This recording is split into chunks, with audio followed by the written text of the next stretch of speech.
We've now spent a fair amount of time talking about data and types in OCaml. Let's return to the notion of functions. Actually, let's even think about functions as data. We said a while back, functions are values. We can use them anywhere that we use values. So functions can take functions as arguments, and functions can return functions as results.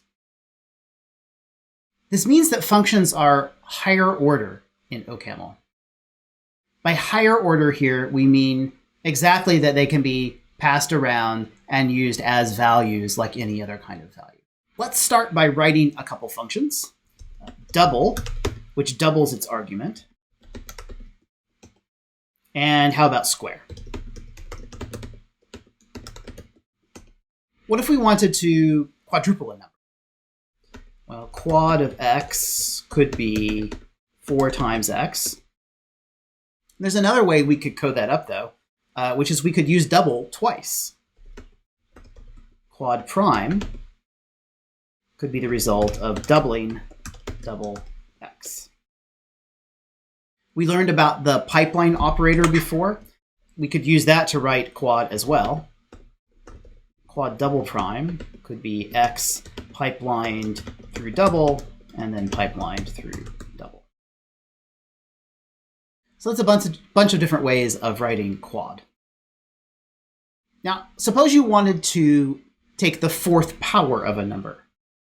I don't really know what that would be in terms of squaring, but let's call it 4th. Let's see. 4th of x could be x times x times x times x. This is kind of similar to quad.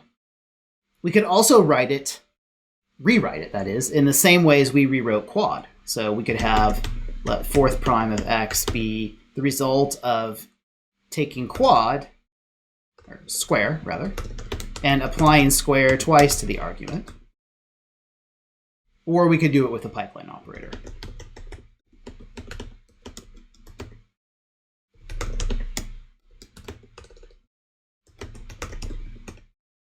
So that gives us a bunch of different ways of writing the same function. Now, those were not maybe that interesting of functions, but let's look at the similarity between what we did for each of them. In order to build quad, we applied double twice. In order to build 4th, we applied square twice. So there's this notion here of applying a function twice. Well, anytime you notice that kind of repeated action in a code, a good question to ask yourself is, could I factor that out? Could I abstract that functionality and make it its own piece of code so that I don't have to keep repeating it? So let's write a function that actually applies another function twice. Twice, we'll take in a function f and an argument x, and it will apply f to that argument twice.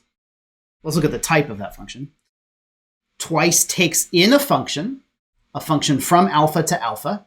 So it doesn't really matter what the input-output type of that function is. It could be anything.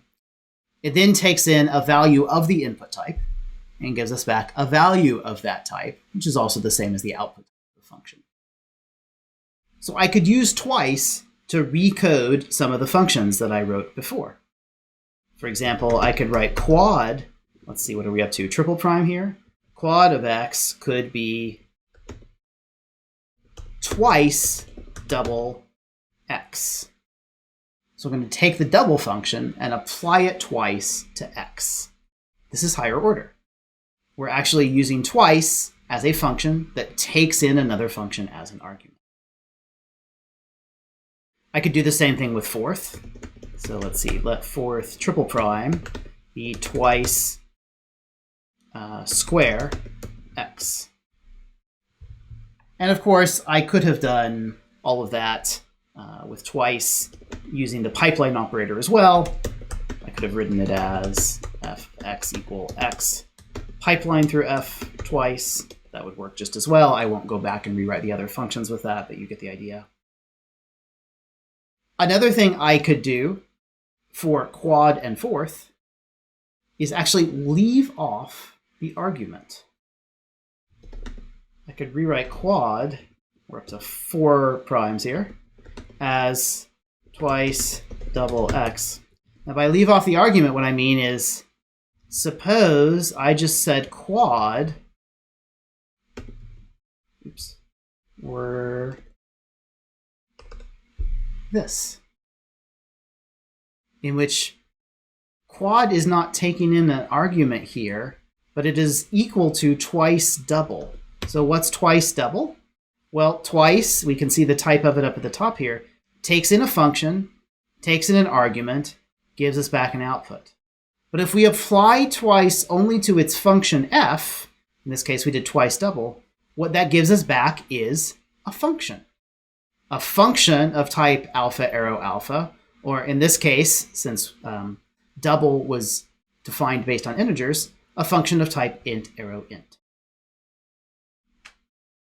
So again, this is higher orderness. Or twice here is being a higher order function because it is giving us back a function as output when we applied it to just that first input. We've seen this before with partial application. Of course, I could do the same thing with fourth.